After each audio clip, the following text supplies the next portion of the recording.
በሃይማኖት ጽናት ለተተከለ ሰው መታወቂያ ጽድቁ ፍሬ ትሩፋት ነው።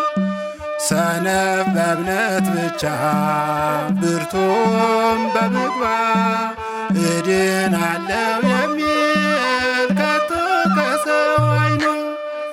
እምነትና ምግባር የተባበሩለት ልዑል ነው ክቡር በአገር ሰማያዊ። ሰላም ጤና ይስጥልን የተወደዳችሁ ተመልካቾቻችን እንደምን ሰንብታችኋል? ይህ አውደ ትሩፋት መርሃ ግብራችን ነው። ዛሬ የምንገኘው በምዕራብ ሐረርጌ ዞን በሚኤሶ ወረዳ አሰቦት ከተማ ነው የምንገኘው። እንግዲህ ዛሬ እዚህ አሰቦት ከተማ የተገኘንበት ዋነኛው ምክንያት ከዚህ በፊትም በተለያየ ጊዜ በሚዲያችንም እንደገለጽ ነው በሀገራችን የተለያዩ ቦታዎች ላይ ሃይማኖት ተኮር ጥቃቶች ይፈጸማሉ። የቅርቡንም ለማስታወስ በአርሲ፣ በአሰኮ፣ በሽርካ በሌሎችም ወረዳዎች ሃይማኖት ተኮር ጥቃቶች ሲፈጸሙ ቆይተዋል። ከዚህ በፊትም እንደሰማነው በአሰቦት ገዳም በመነኮሳቱ ላይ ጥቃቶች፣ ግድያዎች ሲፈጸሙ ቆይተዋል። ዛሬ ደግሞ ያ ጥቃት ከፍ ብሎ በአካባቢው ላይ የሚኖሩ ኦርቶዶክሳውያን ላይ በደረሰ ሃይማኖት ተኮር ጥቃት የአካባቢው ምዕመናን ከሚኖርበት ቦታ ተፈናቅለው በተለያየ ቦታ በአዋሽ እንዲሁም በሚኤሶና በአሰበ ተፈሪ አሁንም በአሰቦት ከተማ ይገኛሉና እነኚህ ነዋሪዎች በምን አይነት ሁኔታዎች ላይ ነው የሚገኙት ብለን ዛሬ እነሱን ለመጎብኘት ማህበረ ቅዱሳን ከተለያዩ በጎ አድራጊ ተቋማት አስተባብሮ ያመጣውንም እርዳታ ለማድረስ ወደ ቦታው አቅንተናል። እስከ መርሃ ግብራችን ፍጻሜ ድረስ አብራችሁን ቆዩ። ባለፉት ዓመታት በሀገራችን የተለያዩ አካባቢዎች ብዙ ማህበራዊ ቀውሶች ተከስተዋል። በተለያዩ የሀገራችን ክፍሎች የሚፈጸሙ ማንነት ተኮር ጥቃቶች ደግሞ ከመሻሻል ይልቅ ተባብሰው ቀጥለዋል። በተለይ በአርሲና በሐረርጌ ኦርቶዶክሳውያን ላይ በተደራጀ መልኩ ያለማንም ከልካይነት የማገት፣ የመግደል፣ ሀብት ንብረታቸውን የመዝረፍና ከቤት ንብረታቸው የማፈናቀል ስራ በስፋት እየተሰራ ይገኛል። በምዕራብ ሐረርጌ ዞን በሚኤሶ ወረዳ በአሰቦት ደብረ ወገግ ቅድስት ሥላሴ ወአባ ሳሙኤል አንድነት ገዳም አካባቢ በሚኖሩ ኦርቶዶክሳውያን ላይ የደረሰው ጥቃት አንዱ ማሳያ ነው። የት አካባቢ ነበር የምትኖሩት? እስኪ የደረሰውን ነገር ጉዳቱንም በስፋት እስኪ ንገሩኝ። ያው በመክለፍ አሰቦት ገዳም ነው። ግማሹን ከመንገድ ይወስዳሉ፣ ሬሳቸውን ያያል። ግማሹ ወደ ጀርባ ተገለ። አንድ ወንድማችን ተረፈ። በዛ ምክንያት ተፈናቀልን ከቦታችን ያለን እየበታተን ለሌት እየመጡ ወንድም አጎት ያከስቴን ልጅ ወሰዱ። በዛ ምክንያት ከቤት ጎትተው ወሰዱ። እሱ እንኳን ተመለሰ። የሞቱ የእንዶሬሳቸው ነው 3 ነው ያሉት። ያልቀበርነው 2 አለ። ተቀበሩ 2 አለ። አንድ የቀበርነው አለ። አሁን ደግሞ ድጋሚ እሷ ባለቤት 2 ሰው ነው የቀበረው። 2 ሰው ቀብረናል፣ 2 ሰው አልቀበርንም። የደረሰብን ያው ከመሽቱ 2 ሰዓት መጥተው ቀበቡን። ያው የተያዘም ተያዘ፣ የተተኮሰበትም ተተኮሰበት። ከዛ ያመለጠም አመለጠ። ያው ችግሩ የደረሰው በጣም እኛ ሰፈር ላይ ነው። በቃ ወጣን፣ በየጫካው አድርን። ጠዋት ሲነጋ ነፍሳችንን አወጣን፣ ጫካ አድረን ማለት ነው። እዛ ያው በማግስቱ ሮብ ነበረ፣ እዚህ ገዳም ግቢ መጣን። እስከዛን ድረስ ያው በቃ በያለበት በየከተማው ተበተናን። ከተማ ውስጥ ነው ያለነው። የማህም በሚኤሶ ነው ያለሁት። ሚኤሶ ነው የሚኖሩት? አሁን እዛ ነው አለ ጊዜ ወደዛ ሄድኩ። በቃ ቤተሰቦቻቸው አሁን በምን አይነት ሁኔታ ነው ያለው? የተጎዳ የሞተ ሰው ወይም ታግቶ የተወሰደ ሰው አለ? አሉ ያው የታገቱትም የኔ ጎረቤት ነው፣ የኔ ጎረቤት ነው። ያው ልጅ ያሳደኩን ነው። ሰውም ያው የሞተውም አሁን እንደገና የልጄ ባለቤት ነው እና እንደገና ያው መጀመሪያ 2 ሰው ነበር የወሰዱብን። ከዛ ደግሞ ያው ወደ ህይወት መጎተት መጡ ማለት ነው። እነኛም አልገቡም እስካሁን ድረስ 2 ሰው ሄዱት። ግርማና ክንፋ ይባላሉ። እዛው ነው ተይዘው ነው ያሉት አሁን እዛ እነሱ። እኔ እንጃ ምን እናውቃለን የት እንዳደረሷቸው። አሁን ደግሞ ያው መምሬ ጥላ ሆነ በአባ ሳሙኤል አካባቢ እዛው በቃ ያው አባ ሳሙኤል ስር ነው እዛው ገለውት ሄዱ። ከዛም ወዲያ እዛም ጤና የለም። ያው እንደዚሁ ሌሊትና ቀኑን እየጠበቁ ነው እነሱም ገዳሙ ባለው አቅም ማለት አባቶች። አሁን እናንተ እንደው በምን አይነት ሁኔታ ውስጥ ነው የምትኖሩት? ልጆቻችሁን ቤተሰቦቻችሁ እዚህ ወደዚሁ ተሰደው ነው ያላችሁት? አዎ እኛ በቃ ያሉም እዛ አሉ፣ ግን እኛ አሁን ያው ለጊዜው በቃ ተሰደድን፣ በየከተማው ተሰደድን። ግን አሁን ያው ባለቤቴ በገዳሙ ላይ ይገኛል። የገዳሙ ዘበኛ ሆኖ ያው አባቶችን እየጠበቀ ያለኝን ቡና ምናምን በቃ ጭት እንዳለ በሙሉ ትቼ ነው ወጣው። ቤታችንም እንትን ያለ ወጣን። ያው እሱም ለአባ ሳሙኤልና ስላሴ አባቶች ጋር ገብቷል። እኔም ያው ልጆች ነበሩኝ ወደ ከተማ ጠጋሉ። አኩል እየሰራሁን ልብስ ምናምንም እያጣጣምን ነው ያለን። አሁን ይሄ ሁሉ ነገር ሲሆን አካባቢው ላይ የመንግስት ባለስልጣናት ወይም ወታደሮች የሉም? ወታደሮቹ መከላከያዎቹ ካምፕ ነበሩ። የዛን ጊዜ ርቄ ነው ያለው ያው የአካባቢው ሚሊሻ ማለት ነው። በጊዜው አልደረሱልንም። በአሁንም ደግሞ መከላከያ አለ። እሱም ወደ ላይም ያው እስከዛን ድረስ አሁን ከዛም በኋላ እንግዲህ ገዳሙን ያው እየሄዱም ያድራሉ ይላሉ። እኔ ቆብ የለኝም። ከዛም በኋላ ነው እሱ ያለሁት። አካባቢው ላይ እንደዚህ አይነት ጉዳት ሲደርስ እንዴት ነው ተለይቶ ክርስቲያኖች ላይ ብቻ ነው የሚደርሰው ወይስ እንደው ሌላውም ላይ ይደርሳል? ይሄን ነገር እንደው ያብራሩልኝ። እነሱ እኛ ላይ ነው እንጂ እኛ እነሱ ላይ አላየንም። ውሃችንም በሰላም እየጠጡ ነው፣ እርሻቸውንም እያረሱ ነው። እኛው ክርስቲያን ላይ ብቻ ነው። እኛ እነሱ ሰላም ናቸው፣ በሰላም ነው ያሉት። እኛው ላይ ብቻ ነው፣ ክርስቲያን ላይ ብቻ ነው አደጋ የሚደርሰው፣ የደረሰውም የተፈናቀልነው እኛው ብቻ ነው። ይሄኔ ሌላ አላየሁም። እነሱ ሰላም ናቸው። አሰቦት ገዳም የሚባለው እዛ ነበረ የምንኖረው እና እዛ ስንኖር ያው ይሄ ከምሽቱ 2 ሰዓት መጡ፣ ሰፈር ገቡ። የያዙትን ያዙ፣ ግማሹን ተኮሱበት፣ ያመለጠ አመለጠ። ለጊዜው እኛም ወደ ጫካ ሸሸን። ያው በዛው ጉዳይ ከቤታችን ተፈናቅለን ያለን። ከዛ በፊትም የተደረገ ነበር። በዛ እንኳን ከቤታችን አልወጣንም ነበር። 2 ልጆች መተውም ከመንገድ ላይ አግተው ወሰዷቸው። በዛ ምክንያት የሄደም ነበረ። እዛም ሰፈር ያላለ እንደገና ትንሽ ዋላ አደረካለ። በኋላ መጡ፣ ገቡ ቤት፣ ወሰዱ አንድ ሰው። አንዱንም ሲይዙ በኃይሉ ዘሎ አመለጣቸው። ተኮሱበት፣ ጥይት አመለጠ እሱ። ሌላውም በቃ ያለው ጥይቱን ሲሰማ ወደ ጫካ ሸሸ፣ ሰፈሩን ለቁ። ከዛ በኋላ ያገኙትን በየቤቱ ገቡ፣ የወሰዱትን ወሰዱ። ከእንጀራም ወጥም ምንም ያለውን ይዘው ሄዱ። በቃ ሰፈሩን ለቀሰ፣ ወጣ። ወደ ከተማ የሚመጣው በነገተው መጣ። ወደ አባ ሳሙኤል የተጠጋው ተጠጋ። በአካባቢው ኦርቶዶክሳውያን ላይ የሚፈጸሙ ጥቃት አንዳንዴ ለመስማት ጭምር የሚከብዱ ናቸው። ይታገታሉ፣ በመቶ ሺዎች ከፍ ሲልም ደግሞ በሚሊዮኖች የሚቆጠር ገንዘብ ይጠየቃሉ። እድሜ ልካቸውን ያፈሩት ንብረታቸው ተሸጦ ተለምኖ ይከፈላል። ገንዘቡ ከተከፈለ በኋላ ደግሞ የታገቱ ሰዎች በአሰቃቂ ሁኔታ ይገደላሉ። የተፈጠረብን ችግር ይሄ ነው ተብሎ ተለክቶ የሚያልቅ አይደለም። በጣም አሰቃቂ ሁኔታ ነው የደረሰብን። ጓደኛዬ እንደገለጸው በአካባቢያችን መጀመሪያ በተሰማሩበት ቦታ ላይ ነው 2 ሰዎች ተይዘውብን። ስማቸውን ቅድም ጠቅሶታል። ግርማ ዘውዴ የሚባልና ክንፈ የሚባሉ ልጆች ተይዘው ተወሰዱ። ከዛም በኋላ ነው እንግዲህ ይሄ ስጋቱም የገባን። ከዛም በፊት ስጋቱና ሁኔታው ቢኖርም እንደዚህ በተጨባጭ በመንደራችን ላይ የደረሰ ነገር የለም ነበረ። እነዛ ልጆች በአካል ተይዘው ከተወሰዱ በኋላ አረ ይሄ ነገር እንዴት ነው እያልን ስንጠብቅ እነዛም ልጆች ያው እንደተለመደው ይሄ ነው ተብሎ እንኳን ለመግለጽ ቢከብድም የአደባባይ ምስጢር ነው ለማንኛውም። ሆኖም ግን ክፍያውም ተከፍሎ እነኛ ልጆች ያሉበት አይታወቅም አሁን። ከዛም በኋላ እንደገና ተመልሰው መንደራችን ላይ እንደገና ሰፈራችን ላይ ገብተው ማታ ወደ 2 ሰዓት አካባቢ ዘመቻ አካሄዱብን። አሁን ከተማ ሀብተ ማርያም የሚባለው ሰውዬ አሁን ራሱ በጣም የጎተቱትና ያንገላቱት አሁንም ድረስ ጤንነቱ የተሟላ አይደለም። በጣም በስቃይ ላይ ነው ያለው። ከዛም ይሄ ደምሰው አማረ የሚባለውም ወስደው አሰቃይተው ያው ግን ተመልሷል ከብዙ ውጣ ውረድ በኋላ። ከዛም በኋላ ነው እንግዲህ መጀመሪያ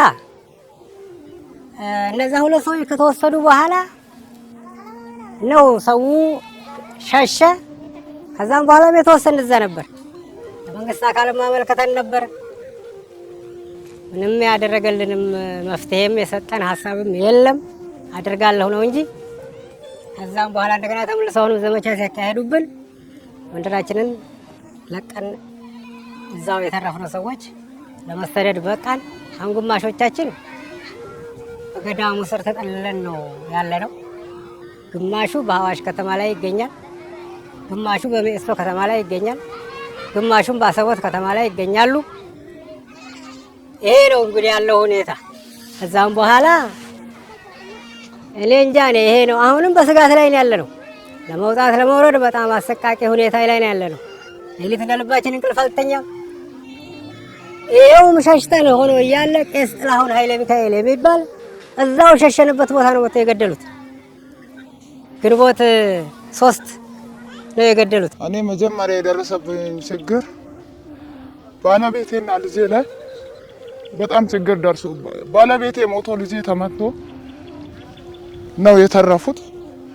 ሁለተኛ እንደገና ደግሞ በዛም እያለ በሰፈራችን ላይ እያለን በቤት መጥተው ማታ ይሄንኑ ከሞት የተረፈው ልጄንና ያኛው በርግጥ 3 ጥይት ተተኩሶበት ነው ሰይፉ ያመለጠው። እኔን መቱኝ። በቃ ቤት ውስጥ እነኛ ሮጠው አመለጡ። ቤት ውስጥ መስቀልቀል አድርገው ያገኙትን ነገር ወሰዱ። በተረፈን ይሄ ነው ያ ነው ብዬ ለመናገር የምችለው ነገር የለኝም። እኔ ስለነሱ ሳወራ ራሱ ያግርጥ ይልብኛል። አሁን ያንን ሸሽተን እኛ ያለነው እንግዲህ ወደ አዋሽ ነው። በአካባቢው ላይ ይህ ሁሉ ጥቃት ሲደርስ ለሚመለከተው የመንግስት አካል ከለላ እንዲያደርግላቸው በተደጋጋሚ ቢያሳውቁም ምንም አይነት ምላሽ ሊሰጣቸው አልቻለም። ዛሬም ድረስ መውለጃ ቀኗን እንደምትጠብቅ ነፍሰ ጡር ሴት እነርሱም ዛሬ መጡብን ነገ እያሉ የመሞቻ ቀናቸውን በመጠባበቅ ላይ ይገኛሉ። ከቀኑ 9 ሰዓት አካባቢ ነው የተገደለው። ጥይት ሰማን። ያው ከዛ በኋላ ምንም የደረሰልን የመንግስት አካል የለም። አመልክተንም ነበረ፣ ደረሰልን የለም። ሬሳችን አስተቀበር። ያው በዚህ ሁኔታ ላይ ነው የምንገኘው። አሁንም አለን ደህና ነን የምንለው ነገር የለም። ዛሬ እንሞታለን ነገ እንሞታለን የምናውቀው ጉዳይ የለም። እዚህ ራሱ መቼም እግዚአብሔር ይስጣችሁ፣ እግዚአብሔር ያክብራችሁ፣ እድሜና ጤና ይስጣችሁ።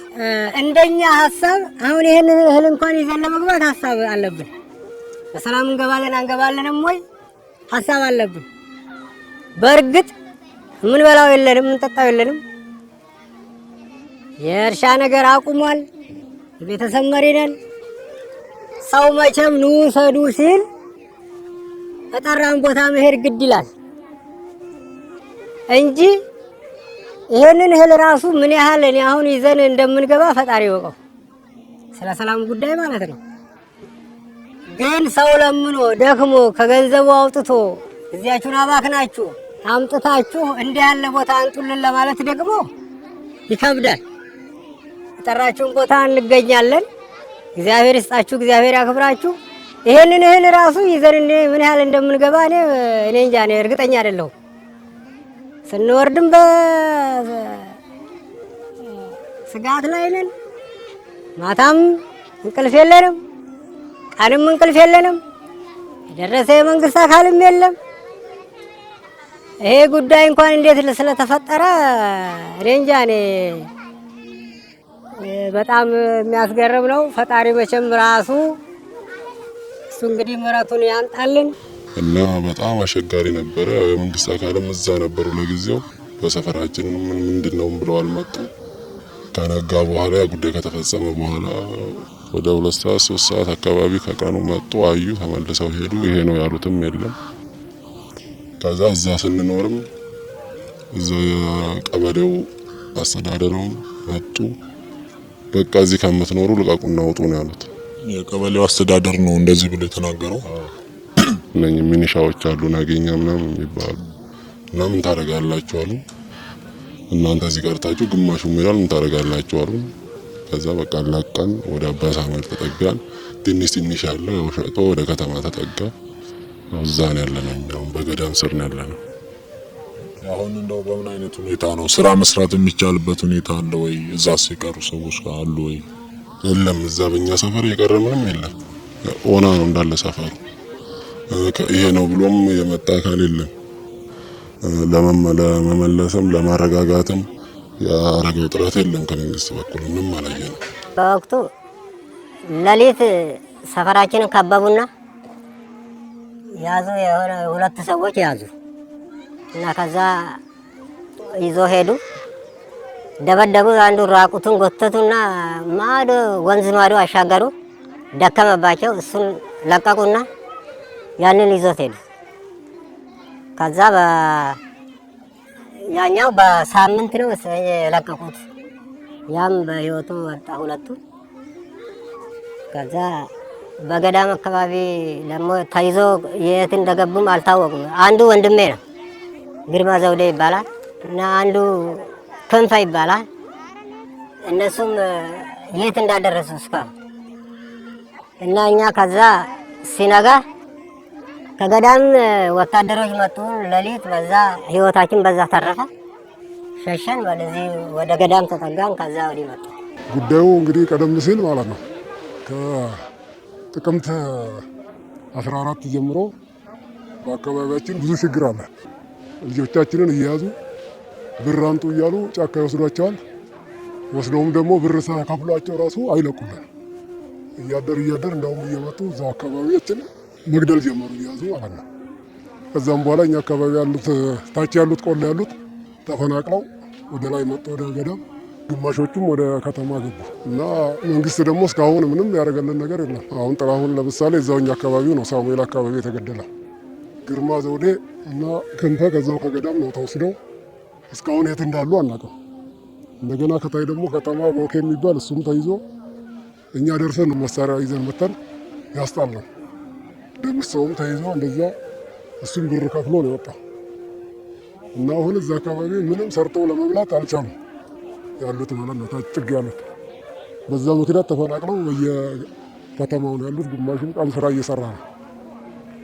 አሁን ተመልሰው ራሱ ለመቋቋም መንግስት ካልረዳቸው መሳሪያ ካልሰጣቸው ዋስትና የላቸው። የተወደዳችሁ ተመልካቾቻችን ከተጎጂዎች እንደሰማችሁት እየደረሰባቸው ያለው ጥቃት በሃይማኖታቸው ምክንያት እንደሆነ ተረድታችኋል። ጥቃቱ የሚፈጸመው በዓለም በሚኖሩ ኦርቶዶክሳውያን ላይ ብቻ ሳይሆን ዓለም በቃኝ ብለው በመነኑ እግዚአብሔርን በማመስገን ለሀገርና ለወገን በመጸለይ በሚኖሩ በመነኮሳት ላይ ጭምር ነው። እዚህ ከዘመናችን የተፈጠረው ችግር አንጻር በሌላ ቦታ የምንሰማው እኛ ገዳም አካባቢም አንዣቦ ከማንዣበብም ልጆቻችንን ማገት መግደል ተፈጽሟ።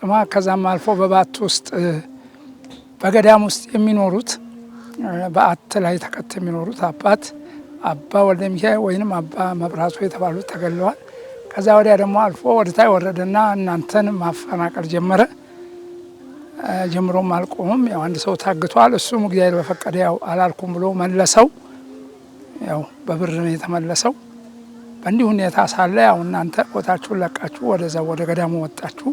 ከዛ በኋላ ገዳሙ አባዜ ተሰብስበን በመመካከር ምን ማድረግ ነው፣ እዚህ አካባቢ ያሉትንም ልጆች አፈናቀለ፣ በባት ውስጥ ያሉት መነኩሴ ሌላውን ይኸው ከስር በመግደል በማገት ነው።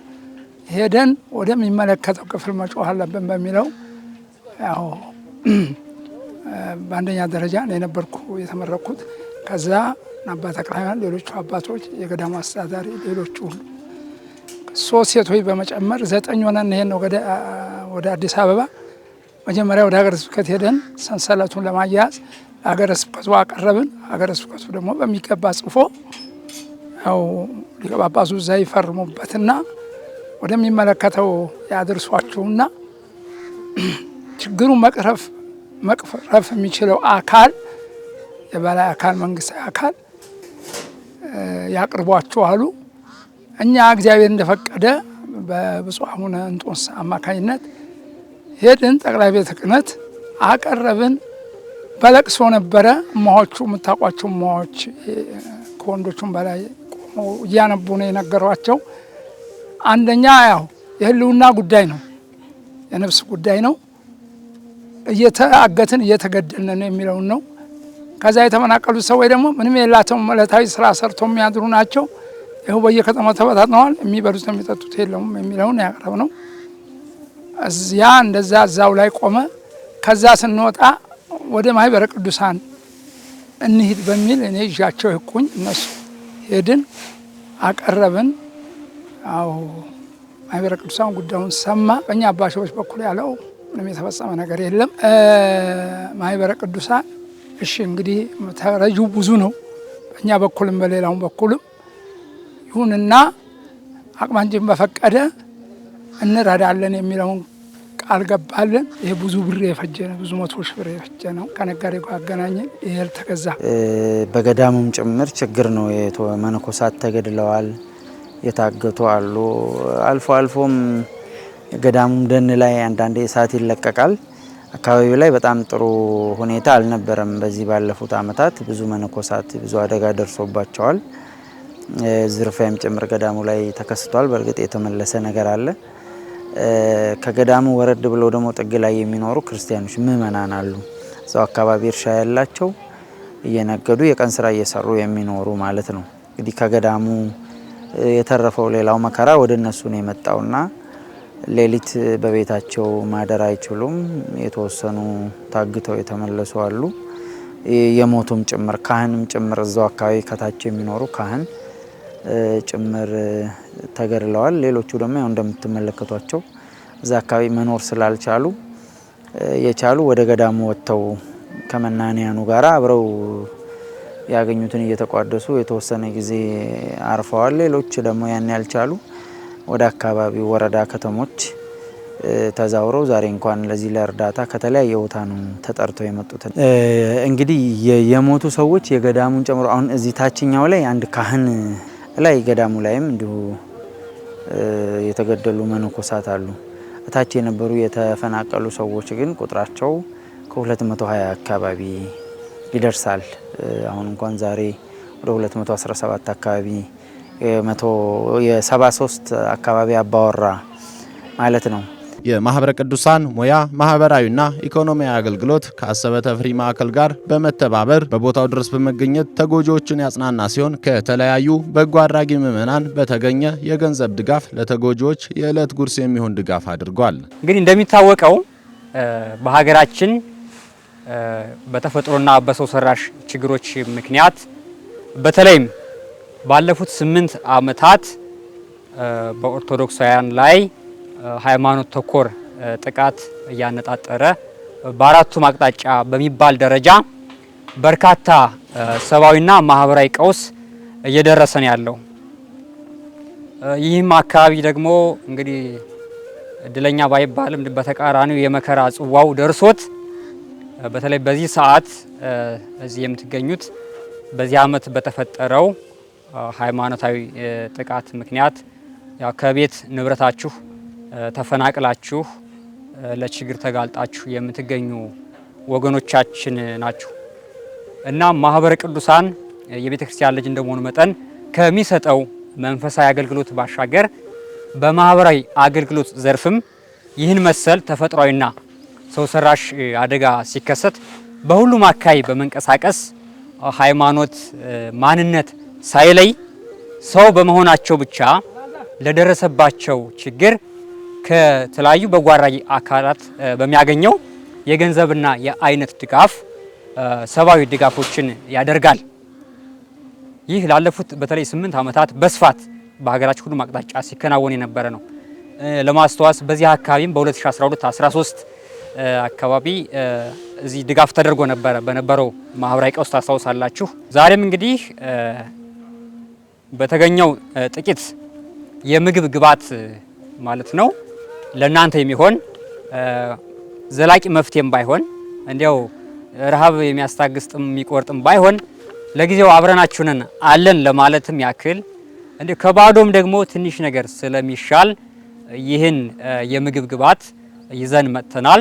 ይህም በአሜሪካን ሀገር ከሚገኙ የሚችገን ደብረገነት አቡነ ተክለ ሃይማኖትና ቅድስት ክርስቶስ ሰምራ ቤተክርስቲያን የመጣ ድጋፍ ነው። በዚህ አጋጣሚ በእናንተ ስም ማህበረ ቅዱሳን እኒህን ወገኖቻችን እዛ የሚገኙትን ይህን ድጋፍ ስላደረጉልን ያመሰግናል። ተጎጂዎችም ለተደረገላቸው ድጋፍ አመስግነው መንግስት ደህንነታችንን ይጠብቅ፣ በህይወት የመኖር ተፈጥሯዊ መብታችንን ያስጠብቅልን ሲሉ ጥሪ አቅርበዋል። እኔ በጣም ነው የማመሰግናቸው። በእነሱም ስም ማመሰግናቸው እወዳለሁ። እግዚአብሔር በጤናና እድሜ ይስጣቸው። እንደዚህ በአስቸኳይ ስለደረሱልን እነኛ አሁን ቀን ስራ እየሰሩ ነበር። በፊትም ራሱ እንጨት እየሸጡ ነበር የሚኖሩት። አሁን ከዚህ ተፈናቅለው ከሄዱ በኋላ ምንም የሚሰሩት ነገር የለም።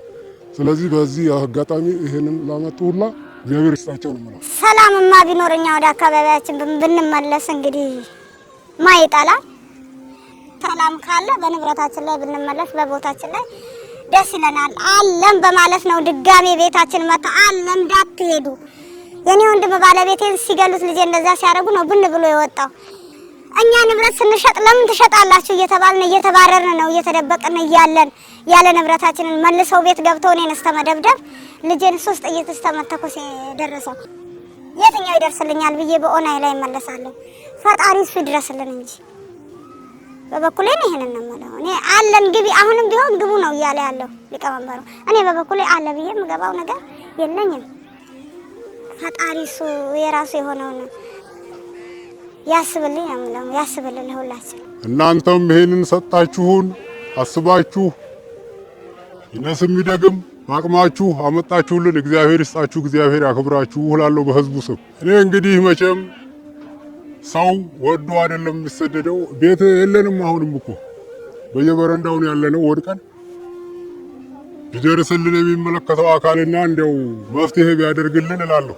ይሄን አድርጎላቸዋል እግዚአብሔር። ልጆቻችንን ማህበረ ቅዱሳንን በያሉበት ማይከል ሁሉንም ከዳር እስከ ዳር እስከ ውጭ ሀገርም ቅርንጫፍ አላቸው መሰለኝ ያሉትን እግዚአብሔር ይህንን ገንዘብ የለገሱትን ሁሉ በያሉበት ጤናና እድሜ ይስጥልን።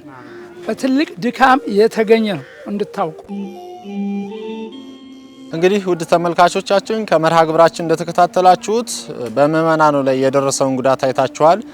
ምናልባት በተለያዩ ጊዜ በተለያዩ ሚዲያዎችም በተለያዩ አካላት የሚገለጹ ነገሮች ይኖራሉ። የሚደርሱ ጥቃቶች ማንነትን ተኮር የሆኑ አይደሉም፣ በተለያዩ ምክንያቶች ናቸው የሚሉ ይደርሳሉ። ነገር ግን ከራሳቸው ከምእመናን እንደሰማችሁት የደረሰባቸው ጉዳት ሃይማኖት ተኮር ነው። ካህናት ተገለዋል፣ መነኮሳት ተገድለዋል፣ ታግተው የተወሰዱ አሉ። አሁንም ህዝቡ ተሰዶ በተለያዩ በዚሁ አካባቢ በአሰበ ተፈሪ፣ በሚኤሶ፣ በአዋሽ በተለያየ ችግር ውስጥ ነው የሚገኙትና የሚመለከታቸው የመንግስት አካላት የመንግስት የመጀመሪያው ስራ ጸጥታን አስከብሮ የዜጎችን ደህንነት የማስከበር ነውና መንግስት የመጀመሪያ የዜጎችን ደህንነት የማስከበር ስራውን እንዲወጣ እያሳሰብን እንዲሁም ደግሞ በመላው ዓለም የምትገኙ ኦርቶዶክሳውያን ለእነኚህ ወገኖቻችሁ በዚህ ክፉ ቀን እንድትደርሱላቸው ጥሪያችንን እናስተላልፋለን። በመጨረሻም ደግሞ እንግዲህ በተለያየ አደረጃጀት በቤተክርስቲያኒቱ የምትገኙ የሰንበት ትምህርት ቤቶች እና የሰንበት ቤቶች አንድነት እንዲሁም ደግሞ ማህበራት እንዲሁም ደግሞ ተለያየ በአዲስ አበባም በሌሎችም አካባቢዎች የምትገኙ አጥቢያዎች እነኚህን ምእመናን በከፋ ችግር ውስጥ ይገኛሉና መታችሁ እንድትጎበኟቸው በሚቻላችሁ ሁሉ እንድትረዷቸው መልእክታችንን እናስተላልፋለን። ዝግጅታችን የተከታተላችሁትን ይመስል ነበር። ቀጣይ ሳምንት በሌላ ርዕሰ ጉዳይ እስክንገናኝ ድረስ ቸር ሰንብቱ። እንኳን ለጾመ ሐዋርያት በሰላም አደረሳችሁ። የጾም ቁርሳችን ለወገኖቻችን በሀገራችን በሰሜን ኢትዮጵያ በተለይም በኦሮሚያና ሌሎችም አካባቢዎች በምእመናን ላይ የደረሰ ባለው ግፍና መከራ ብዙዎች ለሞት፣ ለጤና እክል፣ ለመፈናቀል፣ ለስደትና ለሌሎችም ዘርፈ ብዙ ችግሮች እየተጋለጡ ይገኛሉ። ስለሆነም በጾማችን የበለጠ ዋጋ እናገኝ ዘንድ ለእነዚህ ወገኖቻችን የስጦታ እጃችንን በመዘርጋት ክርስቲያናዊ ኃላፊነታችን እንወጣ በማለት ማህበረ ቅዱሳን ጥሪውን ያቀርባል። ድጋፍ ለማድረግ በኢትዮጵያ ንግድ ባንክ 1030 98 03 648 በአሃዱ ባንክ 0025 39 38 10 901 በአቢሲኒያ ባንክ 37 23 54 58 በአዋሽ ባንክ 01 32 98 17 42 04 00 ወይም በአካል 5 ኪሎ በማህበሩ ጽሕፈት ቤት አንደኛ ወለል። ለበለጠ መረጃ በ0943 00 04 03 ወይም በ0948 50 60 72 መደወል ይችላሉ። ለበጎ ነገር እንተባበር። የማህበረ ቅዱሳን ሙያ ማህበራዊና ኢኮኖሚ አገልግሎት